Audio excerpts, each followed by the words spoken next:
नमस्कार, पक्ष विपक्ष देख रहे हैं आप। मैं हूं आपके साथ रेशु त्यागी। जब पश्चिम बंगाल में चुनाव होते हैं, सभी पार्टियों की नजरें दो समुदायों पर टिक जाती हैं, मुस्लिम और मतुआ। बंगाल में 30% मुस्लिम वोटर्स हैं और 15% मतुआ। हम बात यहां मुस्लिम वोटर्स की करेंगे क्योंकि इस बार पंचायत चुनाव और आगामी लोकसभा चुनाव के लिए बीजेपी मुस्लिम वोट बैंक को साध रही है। हाल ही में हुई राष्ट्रीय कार्यकारिणी की बैठक में कार्यकर्ताओं और राज्य के नेताओं को खास निर्देश मिले हैं कि जनता के बीच केंद्र की उन स्कीम के बारे में बताएं जो वंचित और अल्पसंख्यक समुदाय के लिए शुरू की गई हैं। बीजेपी इस बार पंचायत चुनाव में कोई कसर नहीं छोड़ना चाहती। यही वजह है कि राज्य के नेता मुस्लिम बहुल इलाकों में रैलियां करके ममता के मुस्लिम वोट बैंक में सेंध लगाने की कोशिश कर रहे हैं। प्रधानमंत्री नरेंद्र मोदी ने हाल ही में पार्टी की राष्ट्रीय कार्यकारिणी की बैठक में पश्चिम बंगाल पंचायत चुनाव पर फोकस करने की बात कही थी। कार्यकर्ताओं से बंगाल के वंचित समुदायों और खासकर अल्पसंख्यकों सहित समाज के सभी वर्गों तक पहुंचने और केंद्र की स्कीम पहुंचाने और जागरूक करने के लिए कहा गया था। बीजेपी नेता पश्चिम बंगाल में पंचायत चुनाव और आगामी लोकसभा चुनाव के मद्देनजर मुस्लिम वोट बैंक को साधने में जुटे हुए हैं।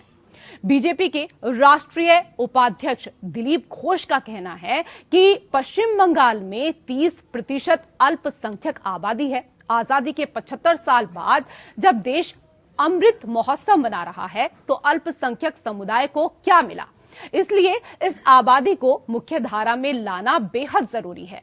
बीजेपी नेता अल्पसंख्यक बहुल इलाकों में रैली कर टीएमसी के वोट बैंक में सेंध करने की कोशिश कर रहे हैं। बीजेपी के राष्ट्रीय उपाध्यक्ष दिलीप घोष ने कहा, अगर 30% आबादी वंचित है और वो मुख्य धारा में नहीं आते हैं तो पश्चिम बंगाल राज्य कैसे प्रगति करेगा। उन्होंने आगे कहा, गरीबों के विकास के लिए पीएम मोदी ने कई योजनाएं शुरू की हैं, जिनमें से अल्पसंख्यक समुदाय को इतना लाभ मिल रहा है। पीएम आवास योजना में लूट हुई तो अल्पसंख्यक समुदाय को खामियाजा भुगतना पड़ा। पश्चिम बंगाल में उन्हें इससे वंचित रखा गया। लाभ इसलिए नहीं मिल पा रहा है क्योंकि मुख्यमंत्री ममता बनर्जी बाधा बनी हुई हैं। उन्होंने कहा कि भ्रष्टाचार के खिलाफ केंद्र की मुहिम से ममता सरकार को नुकसान हुआ है। उन्होंने इस बात पर भी जोर दिया कि बीजेपी कभी भी अल्पसंख्यक समुदाय के खिलाफ नहीं रही है।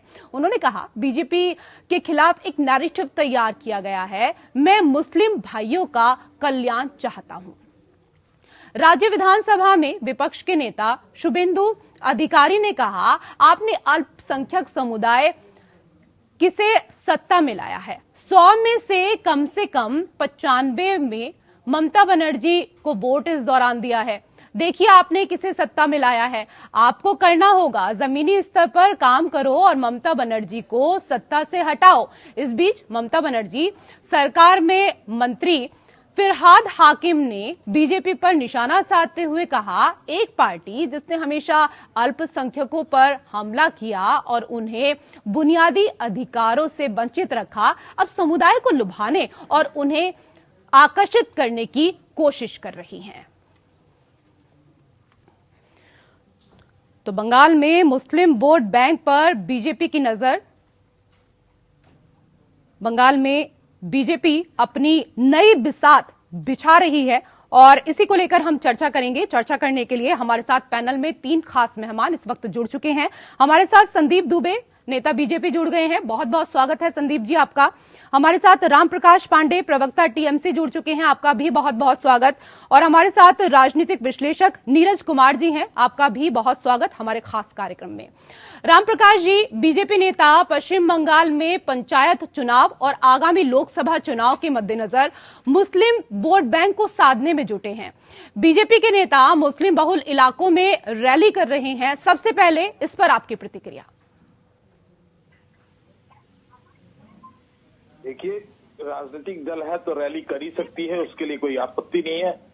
किंतु हमें विगत कई बारों से देख रहे हैं कि बीजेपी की जो करनी है और कथनी, इसमें बहुत अंतर है। वो इस तरह के कई लुभावने वादे करते हैं किंतु यथार्थ रूप में जमीनी स्तर पर कुछ नजर नहीं आता है। तो और बंगाल की जनता अच्छे से जानती है ये चीज, तो वो जितनी भी जोर लगा ले वो इसमें कामयाब नहीं होंगे, कि बंगाल की जनता ने उन्हें बार बार इस चीज से अवगत करवा दिया है। विधानसभा में भी इस तरह से बहुत जोर लगाया था उन्होंने, इनके बड़े से बड़े नेता उतरे थे किंतु सब परास्त होके गए थे। तो इस बार पंचायत इलाका में भी वही रहेगा और हमारा भी बूथ स्तर पर काम होना चला है। दीदी के उन्नयन को लेके हम बूथ स्तर में एक एक जनता तक पहुंच रहे हैं और दीदी के उन्नयन की धारा किस तरह से चल रही है वो बता रहे हैं। संदीप जी, विजय का रथ चला रहे हैं आप बंगाल में, लेकिन आपको परास्त ही होना है, टीएमसी का कहना है।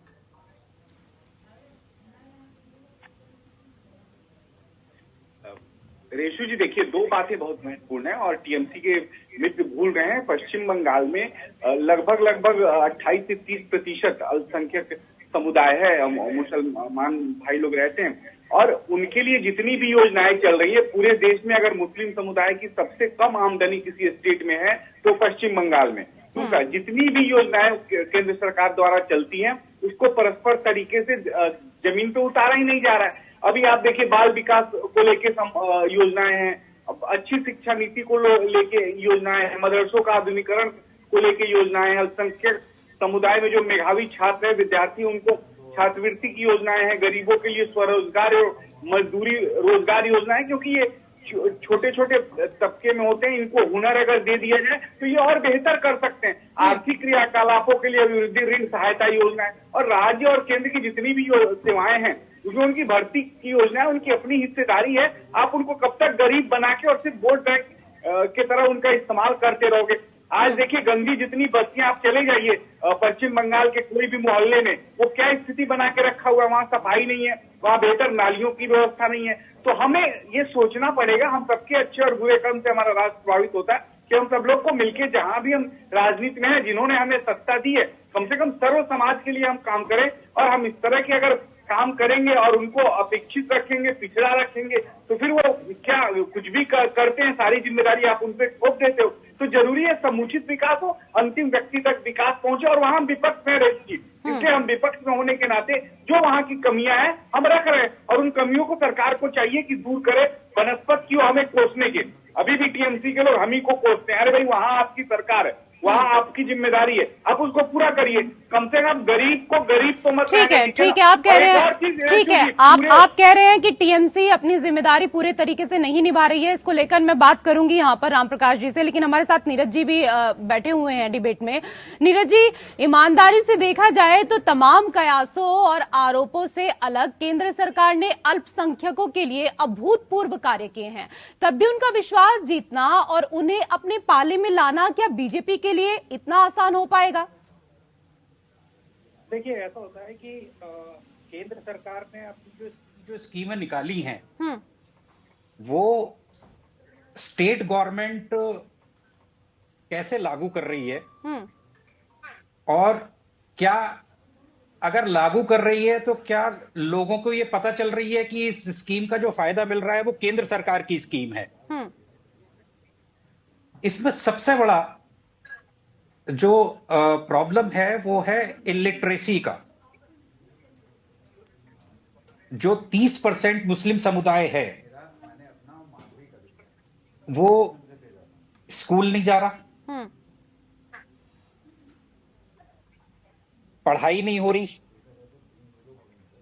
अब अगर वो अनएडुकेटेड रहेगा तो स्टेट वर्सेस सेंट्रल गवर्नमेंट की स्कीम का वो अपने ऊपर ना प्रभाव क्या हो रहा है उस पर वो नहीं पता लगा पा रहा है कि ये स्टेट गवर्नमेंट की स्कीम है या सेंट्रल की स्कीम है जी। दूसरी बात यह है कि सेंट्रल की अपनी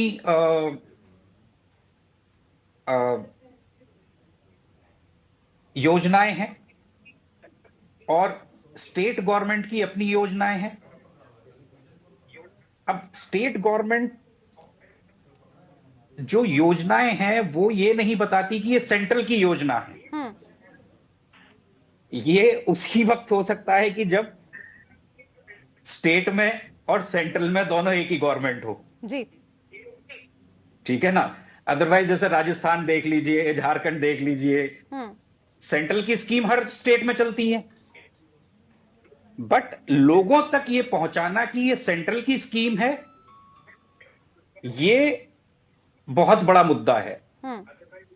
और 30% लोग जो वहां पे हैं, उसमें लिटरेसी एक बहुत बड़ा फैक्टर है।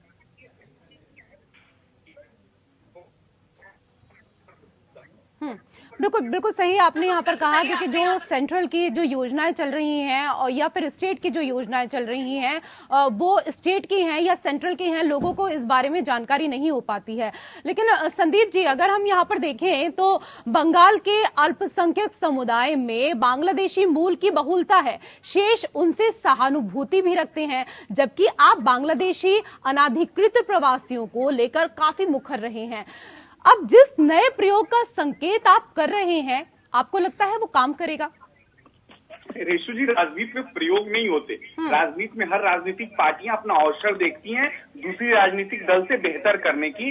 बेहतर प्रतिस्पर्धा राजनीति और लोकतंत्र को मजबूत करता है। मैं सबसे बड़ी बात ठीक है, राजनीति में लोग अवसर देखते हैं। पहले आप हिंदुत्व की राजनीति करते थे और अब आपको लगता है कि मुस्लिम वोट बैंक जो है वो काफी ज्यादा है, तो बिना मुस्लिमों के आपका काम नहीं चलेगा। नीरज जी, अब तक बीजेपी बंगाल में डेमोग्राफी को लेकर निशाना साधती रही है, ममता पर तुष्टीकरण के आरोप लगते रहे हैं, लेकिन अब उसी वोट बैंक को बीजेपी का टारगेट करना, इसके क्या कुछ मायने हैं? बैंक को टारगेट नहीं कर रही है। बीजेपी कभी मुस्लिमों के खिलाफ नहीं रही, ये एक नैरेटिव सेट किया गया। प्रधानमंत्री जो हैं वो देश के प्रधानमंत्री, जिसने वोट दिया उन्हें, जिसने वोट नहीं दिया वो सभी के प्रधानमंत्री हैं। तो प्रधानमंत्री को जहां तक मैं समझता हूं कि उन्होंने अपनी तरफ से कभी मुसलमानों का अहित नहीं किया। ये बीजेपी के कुछ एक लीडर्स बयानबाजी करते हैं, ठीक है ना, उसको भी उन्होंने नकारा है। और अभी जो उन्होंने चर्चा की कि बीजेपी की सेंट्रल गवर्नमेंट की जो स्कीम है वो आप लोगों तक जाकर पहुंचाइए, लोगों के बीच में जाकर उन्हें बताइए कि आपकी ये सेंट्रल की स्कीम है, तो इसका एक बहुत बड़ा फायदा बीजेपी को मिल सकता है। अब ये चीज देर आए दुरुस्त आए, वो वाली बात है। ठीक है, आपकी बात से सहमत हैं। प्रधानमंत्री ने कभी ऐसा नहीं कहा, लेकिन तमाम बीजेपी के जो लीडर्स हैं वो हिंदू राष्ट्र बनाने की भी बात करते हैं। इसके साथ ही इस बात से तो इनकार नहीं किया जा सकता ना कि हिंदुत्व का कार्ड जो है वो बीजेपी खेलती है। क्या कुछ कहेंगे इस पर राम प्रकाश पांडे जी? देखिए, यही तो चीज हम बोल रहे हैं कि इनकी करनी और कथनी में बहुत अंतर है। ये यहाँ तक कि राजनीतिक मंचों से धार्मिक स्लोगान तक बना दिए हैं। श्री राम, जय श्री राम का नारे को स्लोगान बना दिया। श्री राम आराध्य। सही बात है, राम के नाम पर तो सरकार आ गई, राम के नाम पर तो आप सत्ता में आ गए। तो ये किस तरह का आचरण है? कह रहे हैं ये और कर रहे हैं वो। तो कार्ड खेलना तो ठीक से खेलिए ना, लोगों तक आइए और लोगों तक जो है वो अपने स्वच्छ विचार को रखिए। विचारों में कुछ और, करनी और कुछ और, कथनी कुछ और। तो लोगों, तो बंगाल की जनता, उन्होंने बड़ा कि इतनी अशिक्षित नहीं है कि वो ये बात को नहीं समझती। बंगाल की जनता अच्छे से समझती है, इसीलिए विधानसभा में इनको बता दिया, विधानसभा में परास्त करके दिखाया गया। ठीक है संदीप जी, केंद्र में आपका जो सत्ता तक का सफर है उसी को लेकर लगातार हम यहाँ पर बात भी कर रहे हैं। हिंदुत्व ध्रुवीकरण की देन है, लेकिन आप बंगाल में, एक बार फिर से वही शब्द इस्तेमाल कर रही हूं, प्रयोग जो करना चाहते हैं उसका नुकसान बाकी राज्यों में होगा आपको? रेसू जी, एक बात मैं स्पष्ट कर दूं, इस देश में भगवान श्री राम हम सबके आराध्य हैं और ये जन जन में बसते हैं और उनकी तरह नैतिक आचरण का जीवन जीना ही श्रेष्ठ जीवन है। और सब लोग कोशिश करते हैं कि अंतिम अगर कोई राजा हो और बेहतर राजा हो, राम राज्य की परिकल्पना करे तो राजा राम की तरह हो। दूसरी एक महत्वपूर्ण बात, अल्पसंख्यक कौन है? सिर्फ मुसलमान ही नहीं है, पारसी भी आते हैं, जैन भी आते हैं, बौद्ध भी आते हैं, सिख हैं, ईसाई हैं, मुसलमान आते हैं। तो उसके लिए अगर भारतीय जनता पार्टी की सरकार है, प्रधानमंत्री नरेंद्र मोदी की सरकार, उनके कौशलता के प्रशिक्षण के लिए उनकी विद्यालय में उनको योजना मिले, प्रधानमंत्री विकास योजना की तरह उस्ताद योजना, सीखो और कमाओ योजना, इस तरह की योजनाएं ला रही है और अंतिम व्यक्ति को समृद्ध कर रही है, बेहतर कर रही है, तो उसमें टीएमसी के लोगों को दिक्कत क्या है? अरे भाई, मिलजुल के सबका विकास होना चाहिए ना। अब ये ऐसा तो है नहीं कि ये देश सबका नहीं है, सबका देश है, तो सबके लिए अगर सरकार सोच रही है तो टीएमसी के लोग अल्पसंख्यकों को उनके हक को मिलने ही नहीं देंगे, उनको गरीब रखेंगे, उनको उन तक बेहतर नाली न बने, उनके बच्चे बेहतर शिक्षा न पाए। ऐसी व्यवस्था जब सरकारें ठीक है, इस पर जवाब ले लेते हैं। राम प्रकाश जी, आप अल्पसंख्यकों को गरीब रखना चाहते हैं, आप उन्हें आगे बढ़ने ही नहीं देना चाहते हैं, बीजेपी का कहना है। ये आप जमीनी स्तर पर देख लिए कि किस तरह से अल्पसंख्यकों के साथ और जन जन तक हमारे साथ है। दीदी ने एक एक ऐसी परियोजना है कि लोगों तक है। अभी ओबीसी के लिए भी सबसे कम कमाने वाला है क्यों? और देशों में ज्यादा अल्पसंख्यकों की आय है क्यों? आपके प्रदेश में सबसे कम क्यों है? पहला क्वेश्चन का जवाब दीजिए। दूसरा, सबसे ज्यादा गरीबी आपके यहाँ क्यों है, और जगह क्यों नहीं है? दूसरा, तीसरा, उनके योजनाओं का लाभ उन तक क्यों नहीं पहुंचता? आप बताइए, कितने हजार या लाखों में आपने छात्रवृत्तियां बच्चों को दी ताकि उनका मनोबल बढ़े, शिक्षित हो? 2014, 15 या 21, 22 अब तक आप बता दीजिए, कोई आपके पास डाटा हो जो आपने काम किया है? सिर्फ आप भाषण देंगे, राम की बुराई कर लेंगे और राम से चिढ़ेंगे, तो राम से चिढ़ के इस देश में बैरी भी मत बनिए ना। अरे संदीप जी वो राम की बुराई कैसे कर सकते हैं? उनका तो खुद नाम राम है। संदीप जी, वो राम की बुराई कैसे कर सकते हैं? उनका तो खुद का नाम राम है। अपना नाम अगर किसी का होता है तो कैसे बुराई कर सकता है? राम की पूजा करते हैं किंतु राम को हम कोई राजनीति का काम नहीं मानते। जातियों से जातियों के जातियों को निकालना, ये राम को राजनीतिक भारत में बनाना चाहते हैं, कोई दिलचस्पी नहीं है। ठीक है, किंतु आप लोगों ने तो राम को राजनीतिक पात्र पहलू दिया है कम से कम, लेकिन वो मुझे बता दें। अच्छा ठीक है राम प्रकाश जी, बीजेपी, ठीक है सर, ठीक है राम प्रकाश जी ये बताइए, बीजेपी यदि मुसलमानों को लुभाने की राजनीति करे तो इसके सकारात्मक पक्ष भी तो हो सकते हैं ना। वो समावेशी राजनीति का महत्व समझ रहे हैं, आप यही तो चाहते थे।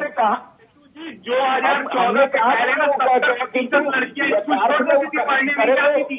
आज वो घट के नौकरी में अंतर रहता है। लेकिन आप जाइए बंगाल में 30% हमारी बहन बेटियां पढ़ने जाती हैं। राम प्रकाश जी बताएं, अल्पसंख्यक समुदाय के लिए सोच रहे हैं, सिर्फ भाषण देने से ये देश नहीं चलेगा ना, देश के अंतिम व्यक्ति को समृद्ध करना पड़ेगा। और उसके लिए अगर कोई मंत्र है तो राम प्रकाश भैया बताएं और उनके मंत्र को हम स्वीकार कर लेंगे। क्योंकि वहां जब जितने साल से सरकार है, आपने कितने हमारी बहन बेटियों को जो केंद्र से योजनाएं जाती हैं उसको पहुंचाया, आपने उनको वजीफा दिया, उनको प्रोत्साहन दिया। सीखो और कमाओ योजना के तहत जो केंद्र सरकार योजना चला रही है, बताइए कितने अल्पसंख्यकों का घर चल रहा है, कितने लोगों को आपने सिखा दिया। ठीक है राम प्रकाश जी, सवाल वाजिब है, आप जवाब दे दीजिए। ठीक है संदीप जी, एक एक करके संदीप जी, भूल जाएंगे आपने क्या क्या पूछा, एक एक करके पूछिए ना। मैं सिर्फ पहला पूछता हूँ, कितने, राम प्रकाश भैया बता देंगे ना आप, जो समृद्ध विरासत है, पारंपरिक कला है, जिसमें अल्पसंख्यकों के लिए योजना थी, उस्ताद योजना, बताइए आपने कितने समृद्ध विरासत को संरक्षित किया? पहला सवाल। दूसरा, ठीक है, पहले का जवाब ले लीजिए, राम प्रकाश। देखिए 100% हमारे यहाँ पर जो अल्पसंख्यक है, मुस्लिम समुदाय है, उनके लिए हर प्रयोजना किसी के अलग छांट कर नहीं सारा दिया हुआ है, कोई भी छोड़ के नहीं दिया हुआ है। मुस्लिम और इसीलिए चलाएंगे कि हिंदू मुस्लिम हो गया, कहीं कुछ जलता है, कहीं कुछ जलता है। आप तो कानून व्यवस्था भी सही तरीके से नहीं संभाल सकते। अब बताइए, सीखो एंड कमाओ योजना के अंतर्गत कितनों को दिया आपने, कितने लोगों को मोदी जी कहाँ पर हम जो योजनाएं केंद्र सरकार से राज्य सरकार के पास जा रही है वो उन अल्पसंख्यकों में, वो चाहे जैन हो, बौद्ध हो, सिख हो, ईसाई हो, मुस्लिम हमारे भाई हो, उनमें खर्च नहीं होगा। उनकी बहन देखिए स्कूल जाने के अधिकारी नहीं है। चलिए, सवाल तो बहुत सारे उठाए संदीप जी ने, लेकिन रामप्रकाश जी आप कोई स्पष्ट तौर पर जवाब नहीं दे पाए। आपको स्पष्ट तौर पर जवाब दे नहीं पाए। बहुत बहुत शुक्रिया आप तीनों मेहमानों का हमारे साथ इस चर्चा में जुड़ने के लिए। और इसी के साथ पक्ष विपक्ष में फिलहाल इतना ही। नमस्कार।